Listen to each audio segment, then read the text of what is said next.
Hello friends, இன்னைக்கு ரொம்பவே டேஸ்டியான ஹெல்தியான ஒரு வெயிட் லாஸ் ரெசிபி தான் பார்க்க போகிறோம். நம்ம சேனலில் அரிசி சேர்த்தாம தான் நான் ரெசிபீஸ் அப்லோட் பண்ணிகிட்ருக்கேன். என்னை பொறுத்த வரைக்கும் நம்ம கார்போஹைட்ரேட்ஸை முடிஞ்ச அளவுக்கு கம்மி பண்ணிவிட்டு ப்ரோட்டீன்ஸையும் ஃபைபர்ஸையும் கொஞ்சம் அதிகம் பண்ணிட்டோம் அப்படின்னாவே வெயிட் லாஸ் ரொம்ப சுலபமாக பண்ணிடலாம். இன்றைக்கோட ரெசிபி செய்கிறதுக்கு நான் ஒரு பவுலில் 1 டம்ளர் சோளம் எடுத்திருக்கேன். சோளம்ல அதிகப்படியான ஃபைபர் இருக்கிறதுனால டைஜஷனுக்கு ரொம்பவே ஹெல்ப்ஃபுல்லாக இருக்கும். சோளம்ல விட்டமின்ஸ், மினரல்ஸ், ஆன்டி ஆக்சிடென்ட்ஸ் இருக்குது. வெயிட் லாஸுக்கு ரொம்பவே சப்போர்ட் பண்ணும். அதே டம்ளரில் 1/4 டம்ளர் கருப்பு உளுந்து எடுத்திருக்கேன். உளுந்துலேயுமே அதிகப்படியாக proteins, fibres, iron, magnesium, calcium இருக்குது. இது நல்ல ஒரு பேலன்ஸ்டு டயட்டாக இருக்கும். நம்மளோட போன்ஸ் எல்லாம் நல்லா ஸ்ட்ரென்தனிங் பண்ணுறதுக்கும் ஸ்கின்னுக்கும் ரொம்பவே நல்லது. தண்ணி ஊற்றி இது ரெண்டுத்தையுமே 2லேருந்து 3 முறை நல்லா கழுவிட்டு நல்லா ரொம்ப அளவுக்கு தண்ணி ஊற்றி 1/2 டீஸ்பூன் வெந்தயமும் போட்டு 8 மணி நேரம் ஊற வச்சிடலாம். 8 மணி நேரத்துக்கு அப்புறம் இது 3மே நல்லா ஊறி வந்திருக்கு. சோளம் நல்லா ஊறி வந்துச்சு அப்படின்னா தான் நல்லா அரைச்சி எடுக்க முடியும். இதை தண்ணியிலிருந்து வடித்து எடுத்து மிக்ஸி ஜாருக்கு ட்ரான்ஸ்ஃபர் பண்ணி தேவையான அளவுக்கு உப்பும் சேர்த்து கொஞ்சமாக தண்ணியும் ஊற்றி நல்லா அரைச்சி எடுத்துகிட்டு வந்துடணும். மாவை வேறொரு பவுலில் ஊற்றி 8 மணி நேரம் புளிக்க வச்சிடணும். இப்போ அடுத்த நாள் காலையில் நம்ம செய்கிறோம்னா காலையிலே ஊற வச்சு நைட்டு ஆட்டிட்டு நைட்டு ஃபுல்லாமே ஃபர்மெண்ட் பண்ணி விட்டுட்டு அடுத்த நாள் காலையில் மாவு நம்மளுக்கு ரெடியாக இருக்கும்.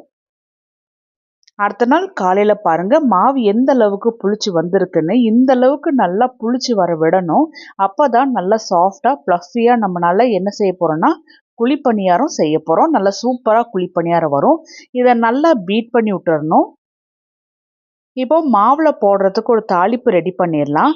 பேன் கொஞ்சமாக சூடான உடனே 1 டீஸ்பூன் எண்ணெய் ஊற்றி எண்ணெய் சூடான உடனே 1/4 டீஸ்பூன் கடுகு, 1/4 டீஸ்பூன் ஜீரகம், 1/4 டீஸ்பூன் உளுத்தம் பருப்பு, 1/4 டீஸ்பூன் கடலைப்பருப்பு. இப்போ இது எல்லாமே ஒரு 50% மட்டும் பொரிஞ்சு வந்தாவே போதும். அதுக்கப்புறமா 2 நார்மல் சைஸ் பச்சை மிளகாவை சின்ன சின்னதாக கட் பண்ணி போட்டு பச்சை மிளகாவுமே நல்ல மிதமான சூட்டில் வறுத்தது போல் எடுக்கணும். பச்சை மிளகா நல்லா வறுபட்டுச்சுனாவே கடிக்கும்போது காரம் தட்டாது. பச்சை மிளகாவும் நல்லா வறுபட்ட உடனே கருவேப்பிலையை சின்ன சின்னதாக கட் பண்ணி போட்டு இதையுமே கொஞ்சமாக வதக்கி விட்டுக்கலாம். ஒவ்வொரு இன்க்ரீடியன்ட் சேர்த்தும் போதும் அதை ஒரு 50% வறுத்தது போல் எடுத்துக்கிட்டோம் அப்படின்னா ஃபைனலாக கரெக்டாக வரும். இதில் 2 நார்மல் சைஸ் வெங்காயத்தை சின்ன சின்னதாக கட் பண்ணி போட்டு இதையுமே நல்லா வதக்கி எடுத்துடலாம். வெங்காயம் கோல்டன் ப்ரௌன் கலரில் ஆகணுங்கிற அவசியம் கிடையாது.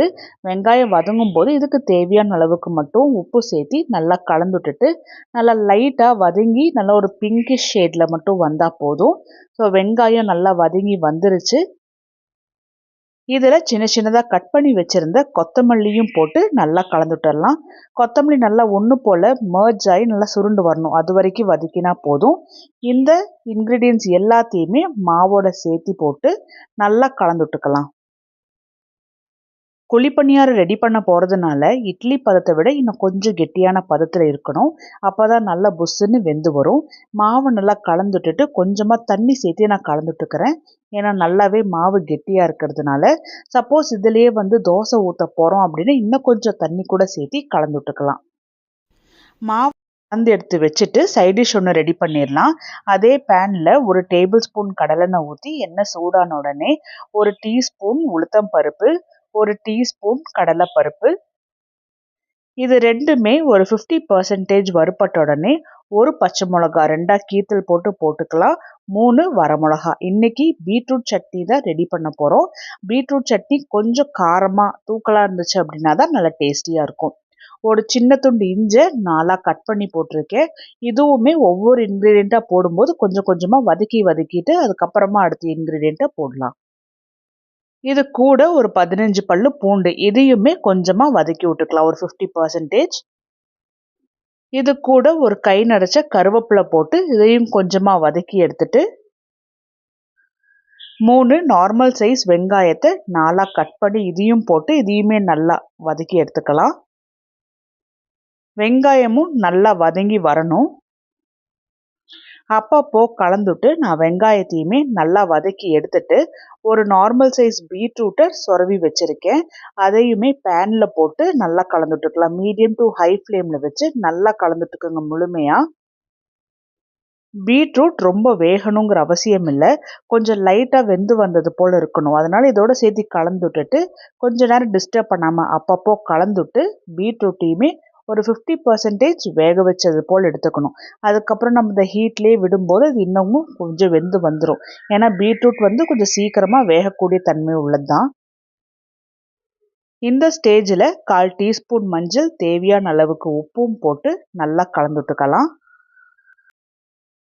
பீட்ரூட் இன்னும் கொஞ்சமாக அப்படியே வெந்து வந்ததுக்கு அப்புறமா இதில் தக்காளி சேர்த்தலை, அதனால ஒரு சின்ன துண்டு புளியும் சேர்த்து நல்லா கலந்துட்டுக்கலாம்.